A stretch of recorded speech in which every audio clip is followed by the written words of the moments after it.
berdiri. Segala puji hormat kemuliaan bagimu Tuhan, atas segala kebaikan anugerah-Mu dalam kehidupan kami pada saat siang hari ini. Itu semua karena berkat kemurahan-Mu, sehingga pada siang hari ini Tuhan Yesus kami dapat merasakan kasih-Mu, kami dapat merasakan lawatan daripada Engkau. Dan pada saat ini Tuhan Yesus kami akan mendengarkan kebenaran firman-Mu. Engkau berkati setiap kehidupan kami, buka hati pikiran kami, sehingga firman yang akan disampaikan Tuhan Yesus tidak berlalu sia-sia dalam kehidupan kami, sehingga Tuhan Yesus kami bukannya sekedar pendengar, namun kami dapat juga menjadi pelaku dan kebenaran firman-Mu. Kami siap sambut berkat-Mu Tuhan Yesus dan firman-Mu dalam kehidupan kami, hanya di dalam nama Tuhan Yesus. Haleluya, amin. Dipersilakan dulu kembali. Masih tetap bersukacita, amin. Lambaikan tangan Tuhan, amin. Karena kehadiran Tuhan di tempat ini sungguh sangat meliputi kehidupan kita. Amin. Sungguh besar anugerah Tuhan dalam kehidupan kita pada saat ini. Sepanjang minggu ini Tuhan masih menyertai kehidupan kita, sehingga saat ini terbukti kita ada sampai saat ini dan berkumpul kembali dalam memuji dan memuliakan nama Tuhan. Itu bukan secara kebetulan, namun karena anugerah Tuhan dalam kehidupan kita, sehingga pada saat ini kita patut untuk mengucap syukur di hadapan Tuhan. Amin. Amin ya. Untuk memulai kebenaran firman Tuhan pada saat ini, kita mulai dari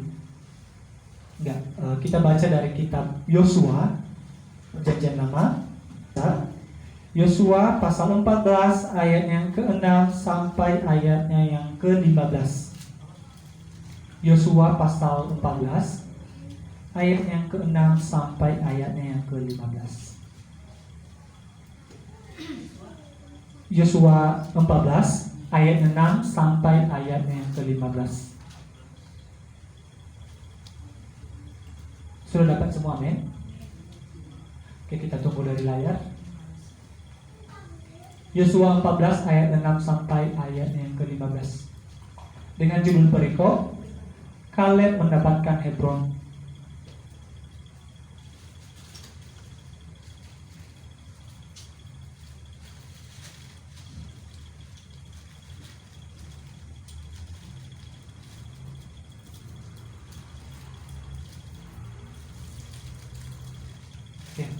Untuk menghargai kebenaran firman Tuhan, saya ajak saudara-saudari untuk bangkit berdiri. Saya akan membacakan ayat yang ke-6, ayat yang genap, dan saudara-saudari nanti membacakan ayat yang ganjil. Dengan judul perikop yang diberikan oleh Lembaga Alkitab Indonesia, Kaleb mendapat Hebron. Dimulai dari ayat yang ke-6 saya. Bani Yehuda datang menghadap Yosua di Gilgal. Pada waktu itu berkatalah Kaleb bin Yefune, orang Kenas itu, kepadanya, engkau tahu firman yang diucapkan Tuhan kepada Musa, Abni Allah itu tentang aku dan tentang engkau di Kades Barnea. Aku berumur 40 tahun ketika aku disuruh Musa hamba Tuhan itu dari Kades Barnea untuk mengintai negeri ini, dan aku pulang membawa kabar kepadanya yang sejujur-jujurnya. Sedang saudara-saudaraku yang bersama-sama pergi ke sana dan dengan aku membuat tawar hati bangsa itu, aku tetap mengikuti Tuhan Allahku dengan sepenuh hati. Pada waktu itu Musa bersumpah, katanya, sesungguhnya tanah yang diinjak oleh kakimu itu akan menjadi milik pusakamu dan anak-anak Musa selama-lamanya, sebab engkau telah mengikuti Tuhan Allahku dengan sepenuh hati. Jadi sekarang sesungguhnya Tuhan telah memelihara hidupku seperti yang dijanjikannya. Kini sudah 45 tahun lamanya sejak diucapkan Tuhan firman itu kepada Musa, dan selama itu orang Israel mengembara di padang gurun. Jadi sekarang telah berumur 85 tahun aku hari ini. Pada waktu ini aku masih sama kuat seperti pada waktu aku disuruh Musa. Seperti kekuatanku pada waktu itu, demikianlah kekuatanku sekarang untuk berperang dan untuk keluar masuk.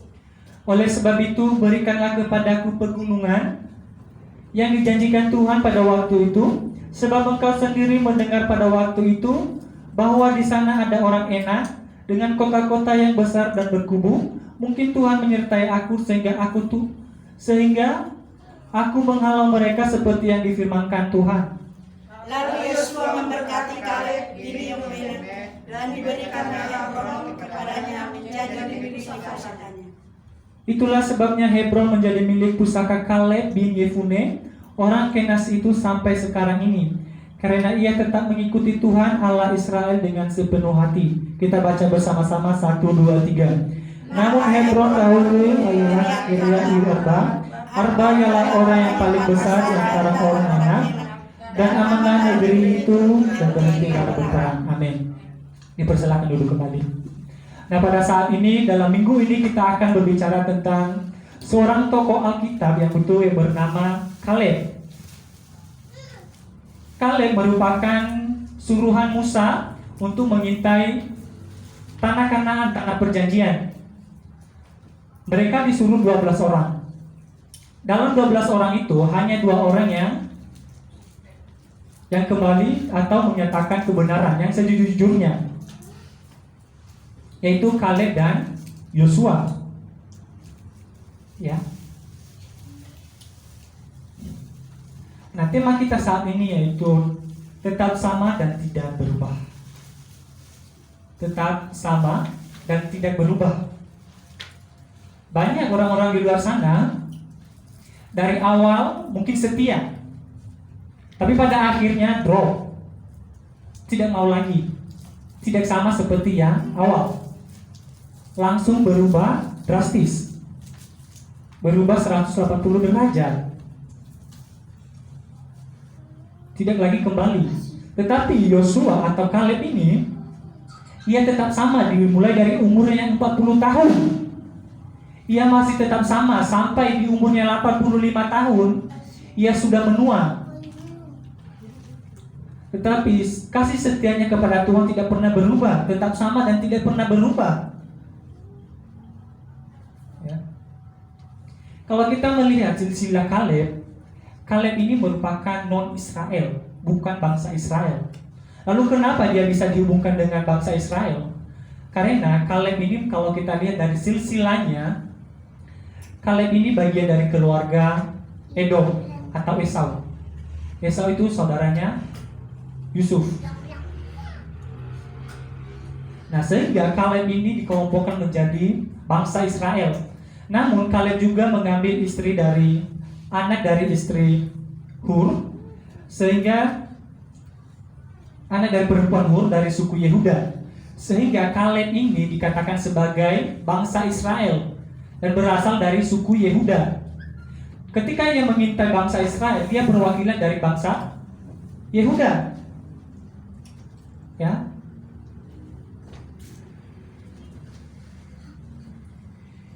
Dan ketika ia mengintai tanah perjanjian yang ke-10, mereka memang berkata kepada Musa pada waktu itu, memang tanah Kanaan atau tanah perjanjian itu sungguh sangat subur, susu dan madunya dan anggurnya sangat subur.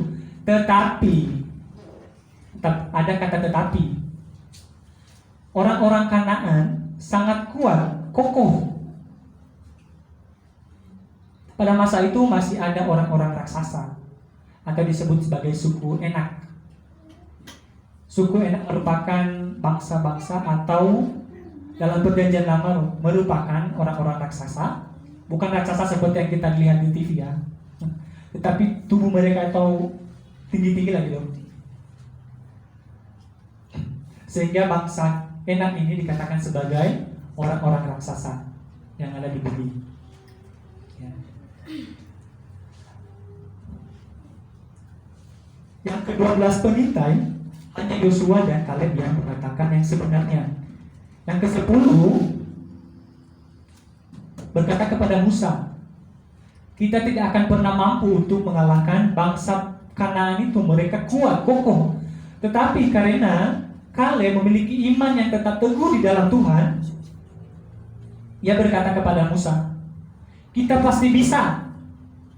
Kita pasti bisa menghalau orang-orang itu, karena yang ada di pihak kita adalah Tuhan sendiri, Allah yang Maha Kuasa. Nah, begitu juga dalam kehidupan kita pada saat ini. Apakah kita mampu menghalau atau menghadapi kehidupan kita saat ini yang begitu banyak pencobaan yang kita alami?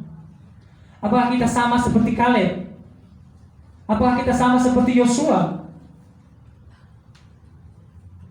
Yosua memiliki tanggung jawab yang besar, dan Kaleb. Dari ke-12 pengintai, cuma mereka yang diizinkan untuk masuk kepada tanah perjanjian itu. Musa saja tidak masuk. Karena kenapa? Ketika di masa dan di Meriba, Musa melakukan dosa besar di hadapan Tuhan.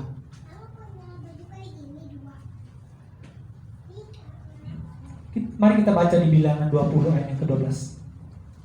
Salah satu bacaan bagi kita. Kenapa Musa tidak bisa masuk ke tanah perjanjian, ke tanah yang dijanjikan Tuhan Allah Israel kepada Abraham? Bilangan 20 ayat yang ke-12. Demikianlah firman Tuhan. Tetapi Tuhan berfirman kepada Musa dan Harun, karena kamu tidak percaya kepada aku dan tidak menghormati kekudusanku di depan mata orang Israel, itulah sebabnya kamu tidak akan membawa jemaah ini masuk ke negeri yang akan kuberikan kepada mereka. Tidak akan pernah masuk ke dalam tanah perjanjian, ya. Karena ketika di masa di Meriba, bangsa Israel ini kehausan akan air. Mereka butuh air, sehingga mereka bersungut-sungut di hadapan Musa dan di hadapan Harun, dan di hadapan Allah. Lalu ketika Harun dan Musa datang di hadapan Tuhan, mereka bersujud di hadapan Tuhan. Tuhan berfirman kepada Musa, katakanlah kepada batu itu untuk mengeluarkan air. Lalu apa yang dilakukan oleh Musa? Melenceng dari apa yang difirmankan Tuhan. Ia memarahi bangsa Israel. Kenapa engkau mencobai Tuhan Allahmu? Kenapa engkau ingin mengeluarkan air atau meminum air daripadaku? Sedangkan kata Tuhan di masa di Meriba itu, ketika Musa dan Harun berdoa di hadapan Tuhan, Tuhan menyuruh Harun dan Musa untuk berkata kepada batu itu agar mengeluarkan air. Namun apa yang dilakukan oleh Musa? Ia memukul batu itu 2 kali. Memang batu itu mengeluarkan air, tapi tidak sesuai dengan firman Tuhan. Sehingga pada masa itu Musa tidak diizinkan untuk masuk ke tanah perjanjian, ya.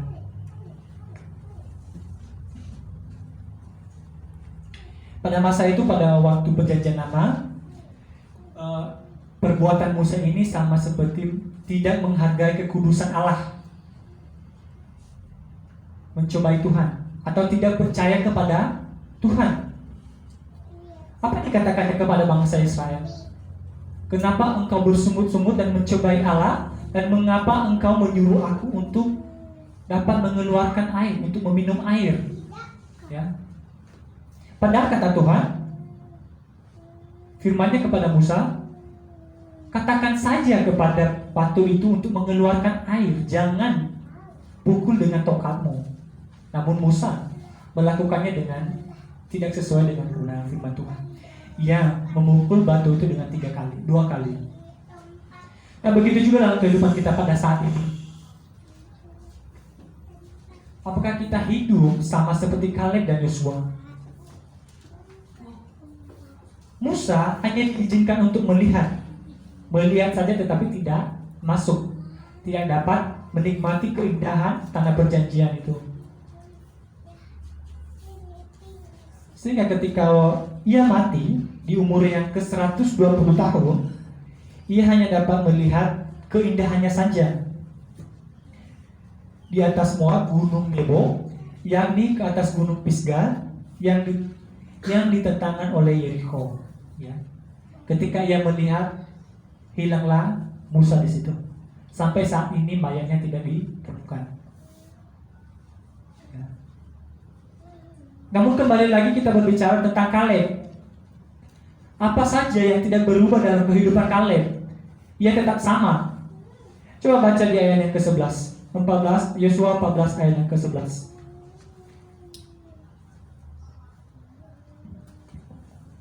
Yosua 14 ayat yang ke-11. Yosua 14 ayat ke-11. Pada waktu pada waktu ini aku masih sama kuat seperti pada waktu aku disuruh Musa. Seperti kekuatanku pada waktu itu, demikianlah kekuatanku sekarang untuk berperang dan untuk sekarang untuk keluar masuk. Keluar masuk. Ya. Dikatakan di sini sama seperti aku masih muda disuruh oleh Musa. Dan begitu juga dengan umurku sampai saat ini, aku masih sama. Tubuhku masih sama. Imanku masih sama di hadapan Tuhan. Tidak berubah. Sehingga tetap sama dan tidak berubah. Dan tidak pernah berubah imannya dan kesetiaannya di hadapan Tuhan. Hal yang pertama, apa yang tidak pernah berubah dalam kehidupan Kaleb, yaitu iman dan kesetiaannya di hadapan Tuhan. Di ayat yang ke-8 dikatakan bahwa sedang saudara-saudaraku yang bersama-sama pergi ke sana dengan aku membuat tawar hati. Mereka membuat tawar hati bangsa Israel yang ke-10 itu. Mereka menceritakan keburukan yang mereka lihat. Tetapi Yosua atau Kaleb menceritakan yang sebenarnya dan sejujurnya apa yang dilihatnya, tanpa menceritakan keburukan yang dia lihat di tanah perjanjian. Sehingga Kaleb ini diizinkan untuk masuk dalam tanah perjanjian. Aku tetap mengikuti Tuhan Allahku dengan sepenuh hati. Itu yang pertama, apa yang tidak pernah berubah dalam kehidupan Kaleb, yaitu yang pertama, iman dan kesetiaannya di hadapan Tuhan. Sampai di 45 tahun lamanya, ia masih tetap sama, tetap imannya di hadapan Tuhan. Ya. Amin. Tidak ngantuk kan? Atau suara saya yang terlalu besar? Karena saya sudah terbiasa kalau saya gak grogi, suara saya besar. Tapi kalau saya grogi, suaranya kecil. Amin. Lambaikan tangan untuk Tuhan dulu. Amin. Kita bersuka cita. Amin. Amin ya. Ketika ia disuruh oleh Musa untuk mengintai tanah Kanaan, ia berkata jujur. Apa yang dilihatnya bukan seperti yang ke-10 pengintai. Mereka melihat apa yang dilihat mata. Mereka melihat keindahannya. Hanya melihat keindahannya saja. Melihat keburukannya, tetapi menceritakan seburuk-buruknya supaya Musa dan bangsa Israel tidak maju untuk berperang melawan tanah Kanaan. Seakan-akan kita melihat dari ke-10 pengintai ini tidak percaya akan kuasa Tuhan. Hanya Kaleb dan Yosua. Sehingga dengan kejujurannya Kaleb, Musa memberikan tanah perjanjian kepada Kaleb, yaitu Hebron. Apa yang dikatakan oleh Musa? Bahwa setiap apa yang diinjak oleh kakimu akan menjadi milik pusakamu. Ya. Sehingga ketika ia berumur 85 tahun, dan ketika ia disuruh oleh Musa 40 tahun, dan udah sekian lamanya 45 tahun lamanya, ia mengingatkan Yosua janji Musa terhadap dirinya. Ya. Janji apa? Janji untuk mendapatkan tanah pusaka, yaitu Hebron. Ya. Nah, begitu juga dalam kehidupan kita pada saat ini. Apakah ketika hidup kita tidak sesuai dalam hidup Tuhan, atau tidak sesuai dengan tuntunan Tuhan, atau ketika hidup kita drop, keuangan kita, atau segala macam, apakah kita ingin sama seperti Kaleb? Amin. Amin ya. Jangan sampai pernah berubah kesetiaan kita di hadapan Tuhan. Tuhan saja setia dalam kehidupan kita. Lalu mengapa kita tidak pernah setia? Makanya pada saat minggu ini kita diajarkan untuk tetap setia sama seperti Kaleb. Walaupun umurnya yang sudah lanjut usia, mungkin di umurnya yang sudah lanjut usia 85 tahun, mungkin kalau sudah nenek-nenek, ia lebih memilih untuk bersenang-senang dengan anak-anaknya, dengan cucu-cucunya. Tetapi apa kata Kaleb di sini? Aku akan tetap maju untuk berperang. Ya. Sehingga dengan melalui itu, ia diberkati oleh Yosua. Dan Yosua memberikan apa yang diinginkan oleh siapa? oleh Kaleb, ya. Itu kira-kira. Dan hal yang kedua, apa yang tidak pernah berubah dalam kehidupan Kaleb, yaitu tanggung jawabnya. Di ayat yang ke-11, pada waktu ini aku masih sama kuat seperti pada waktu aku disuruh Musa. Seperti kekuatanku pada waktu itu, demikianlah kekuatanku sekarang untuk berperang dan untuk keluar masuk. Ya. Tanggung jawab apa yang diberikan dalam kehidupannya, yaitu untuk mengintai tanah Kanaan. Ia sangat bertanggung jawab. Yang menceritakan sejujur-jujurnya, yang melaksanakan apa perintah Musa. Dan begitu juga dalam kehidupan kita. Apakah kita ketika atasan kita menyuruh kita untuk melaksanakan sesuatu, apakah kita bertanggung jawab untuk melaksanakannya atau tidak? Harus ya. Karena itu yang diinginkan Tuhan dalam kehidupan kita, bertanggung jawab. Karena tanggung jawab itu mulai dari tanggung jawab kecil. Setia dulu di perkara kecil, baru setia kepada perkara-perkara besar. Sama seperti Yosua ini atau Kaleb. Mereka setia dulu di perkara-perkara kecil, yaitu mengintai. Nah, ketika mereka sudah percaya atau setia di perkara-perkara kecil, mereka diizinkan untuk berperang dan memimpin bangsa Israel untuk keluar dan berperang melawan orang Kanaan. Ya. Kita harus bertanggung jawab. Mungkin kita punya tanggung jawab dalam gereja ini untuk menjadi seorang pelayan atau seorang penasehat. Nah, mulai dari hal kecil saja kita harus bertanggung jawab. Jangankan dulu kita diberi tanggung jawab untuk memegang duit sebesar-besar apapun. Tanggung jawab kecil saja dari keluarga. Contohnya seorang anak. Saya juga seorang anak, diberi tanggung jawab untuk menjaga rumah. Ya. Tetapi tanggung jawab ini saya tidak melaksanakan. Saya malah keluar dan tidak mau menjaga rumah. Apakah itu disebut sebagai tanggung jawab? Atau apakah itu disebut sebagai kita sudah melaksanakan tanggung jawab kita? Tidak ya. Tetapi apa kata Kaleb di sini? Aku akan melaksanakan. Apa yang dilaksanakannya? Untuk mengintai tanah Kanaan. Karena topik besar kita saat ini yaitu mengenai tanah Kanaan atau ke-12 pengintai itu. Karena ini Kaleb ini merupakan salah satu dari ke-12 pengintai itu. Ia sangat bertanggung jawab untuk melaksanakan perintah Musa atasannya. Dan hal yang ketiga, apa yang tidak pernah berubah dalam kehidupan Kaleb, yaitu sikapnya yang lemah lembut. Coba di ayat yang ke-12.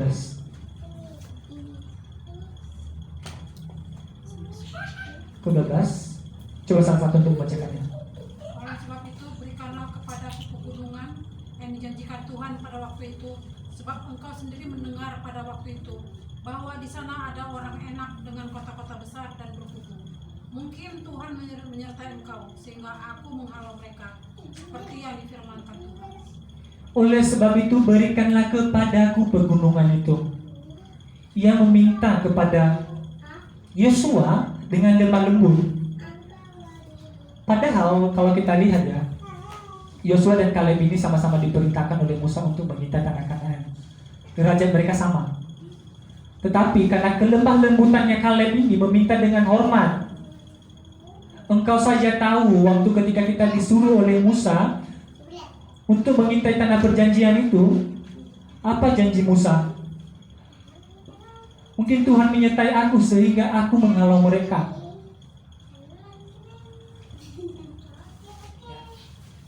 Janji Musa akan memberikan sebuah tanah.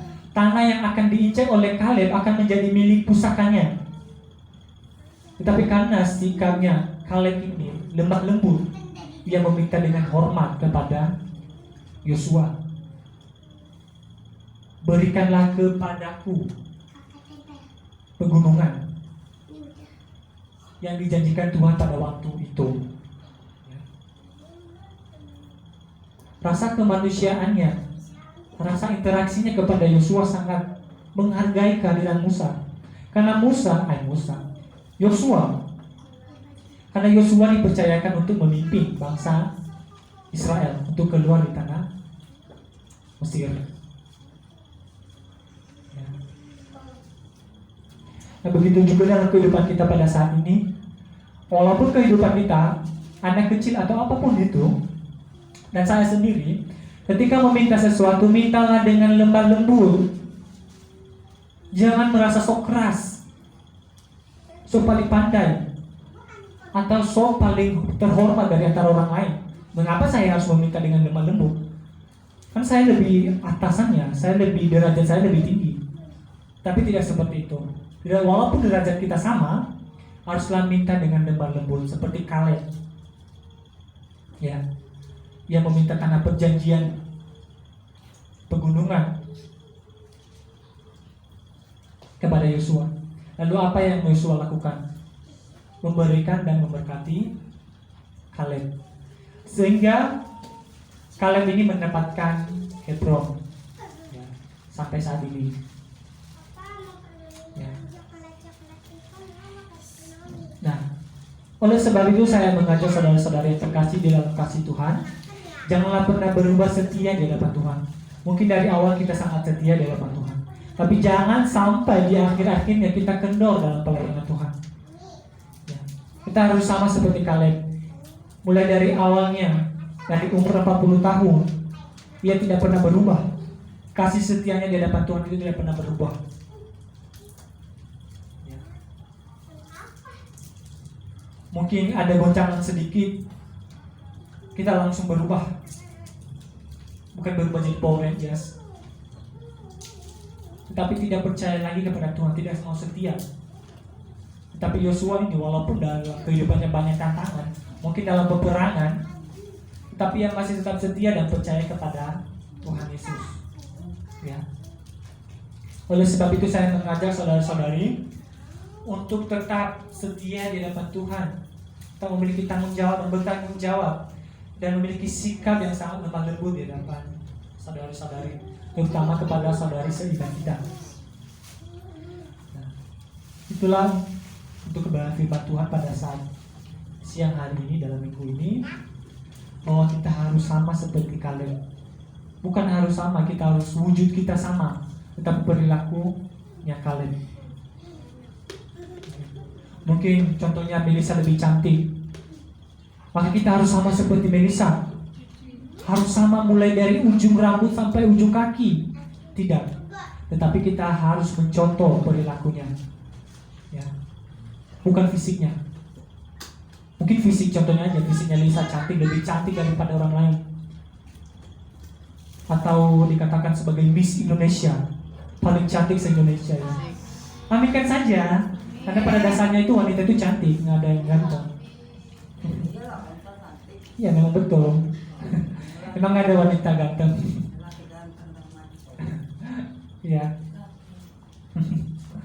Nah, bukan berarti kita harus sama seperti Melisa, tapi kita harus contoh perilakunya Melisa, contohnya, gitu, example-nya. Makanya saya mengundang saudari-saudari pada saat ini, kita harus mencontoh perilakunya Kaleb ini. Bukan kita harus berperang melawan orang-orang di luar sana atau melawan musuh kita, melawan dengan senjata. Tetapi apa yang kita lakukan yaitu sama seperti Kaleb dan Yosua, bertanggung jawab, memiliki setia, imannya di hadapan Tuhan, dan yang ketiga sikap yang sangat lemah lembut. Ya, itu saja kebenaran firman Tuhan pada saat siang hari ini. Oleh sebab itu mari kita tutup dalam doa. Sungguh besar anugerah-Mu Tuhan dalam kehidupan kami pada siang hari ini. Pada siang hari ini Tuhan Yesus, kami dengar firman Tuhan, firman-Mu dalam kehidupan kami, dan ajarlah kami Tuhan Yesus untuk tetap memiliki kesetiaan dan iman kami tetap bertumbuh di dalam Engkau, dan memiliki tanggung jawab dan bertanggung jawab dalam setiap tanggung jawab yang telah diberikan kepada kami, dan memiliki sikap lemah lembut Tuhan Yesus. Dan ajarlah kami itu Tuhan Yesus untuk tetap setia di hadapan-Mu, dan ajarlah kami juga Tuhan Yesus untuk tetap bergandengan tangan dan untuk tetap bersatu hati di dalam-Mu untuk memuji dan memuliakan Engkau. Dan hamba-Mu Tuhan Yesus telah selesai untuk menyampaikan kebenaran firman-Mu, dan saya percaya Tuhan Yesus, hamba-Mu percaya firman ini berhenti, namun kesetiaan-Mu tidak akan pernah berhenti dalam kehidupan jemaat di tempat ini. Hanya di dalam nama Tuhan Yesus, kami bukan sekedar pendengar, namun menjadi pelaku dan kenal firman-Mu. Di dalam nama Tuhan Yesus, haleluya, amin. Saya serahkan kepada hamba-Nya.